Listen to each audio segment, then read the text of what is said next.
I wish I had more time for you, Ms. Campbell, but I've seen a lot of activist judges, and I'm not saying you're the most activist, but the list you're on, it sure doesn't take long to call the roll. Let me finish with this question. I'm going to end as I began, Judge Lopez. You have more sympathy for criminals than victims, don't you? Do you know Micah Smith? Michael Smith, Senator? Micah, M-I-C-H. I don't believe I know a Micah Smith, Senator, no. You're embarrassed to answer my question, aren't you? Today, we're diving into a jaw-dropping Senate Judiciary Committee hearing that left the room in stunned silence. Senator John Kennedy grilled one of President Biden's judicial nominees in a way that had people questioning everything about the nominee's past rulings and judgments. From controversial sentencing decisions to her defense of those actions, this exchange is one for the history books. Trust me, you're going to want to see this. Senator Kennedy wasted no time. He came in prepared, armed with specific cases from the nominee's past. His opening question set the tone. You have more sympathy for the criminal than the victim, don't you? Senator, I worked on behalf of victims of crime zealously as a prosecutor. As a judge, I listened carefully to understand impact on victims, and I have always take that into account. Do you know Micah Smith? Michael Smith, Senator? Micah, M-I-C-H. I don't believe I know a Micah Smith, Senator, no. Okay. I bet the victims of Micah Smith remember Micah Smith if you don't. Senator, there was a defendant I sentenced named Michael Smith. Mr. Smith molested a 4-year-old girl, didn't he? Senator, he was convicted after trial of unlawful sexual contact under Maine law.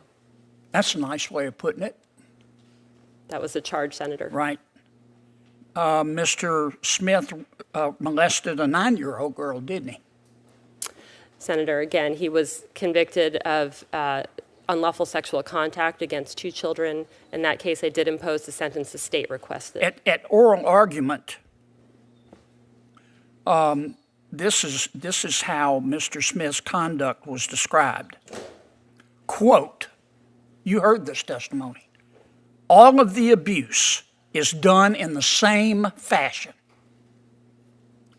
Smith would rub his fingers in a circular motion on the vagina of each child, and he did so repeatedly.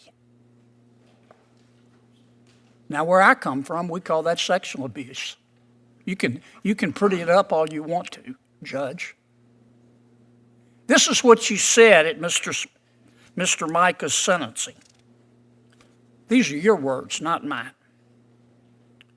What I can say, you said, is that this is a very tragic situation of a person who has a lot of good in him. A lot of good in him.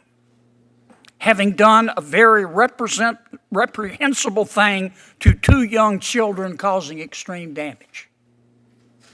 Did I read that correctly? Senator, in that case, I imposed the sentence the state requested. Did I read your quotation correctly?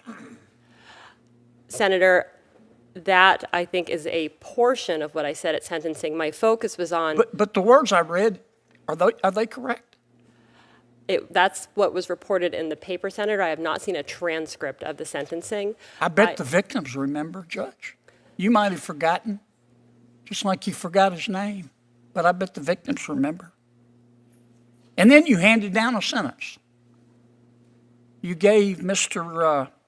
Smith 12 years, but you suspended 6 of them, didn't you?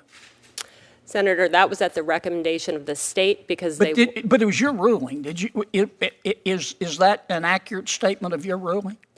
Senator, I accepted the state's recommendation that 6 years should be suspended so that Mr. Smith would be required to participate in sex offender treatment. I appreciate the lengthy explanation, but I think it's pretty simple question. That was your sentence, right?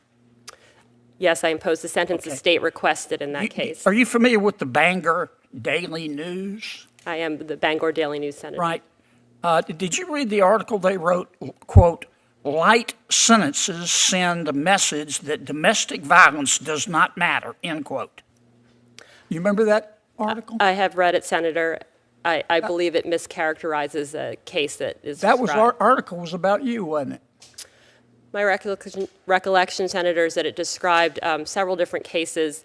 The case that I worked on that was described there, the defendant in that case was acquitted by a jury of the most serious conduct, and that was not reflected in that article. And so the newspaper got it wrong.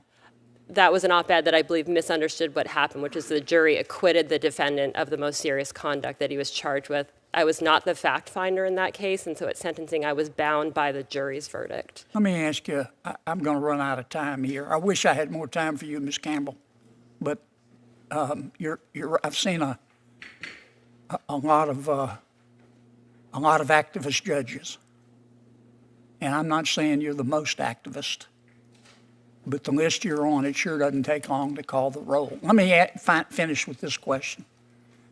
I'm going to end as I began, Judge Lopez. You have more sympathy for criminals than victims, don't you? Senator, I have the support of the Maine Coalition to End Domestic Violence and the Maine Coalition Against Sexual Assault. I believe that support is a reflection of the work I did as a prosecutor, as well as the care I take with cases involving victims as a judge. You're embarrassed to answer my question, aren't you? Thank you to the nominees for being here. I'm sorry that I was unable to preside, but in the capable hands of my colleague, Peter Welch. Judge Lopez.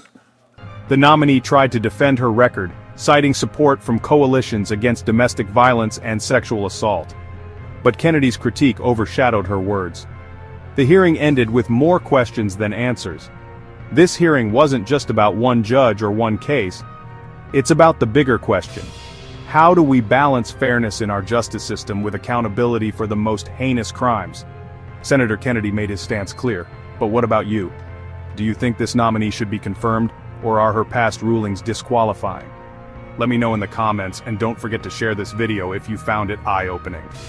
And hey, if you haven't already, make sure to smash that subscribe button and turn on notifications so you don't miss any of our deep dives into the stories that matter. Thanks for watching, and I'll see you in the next one.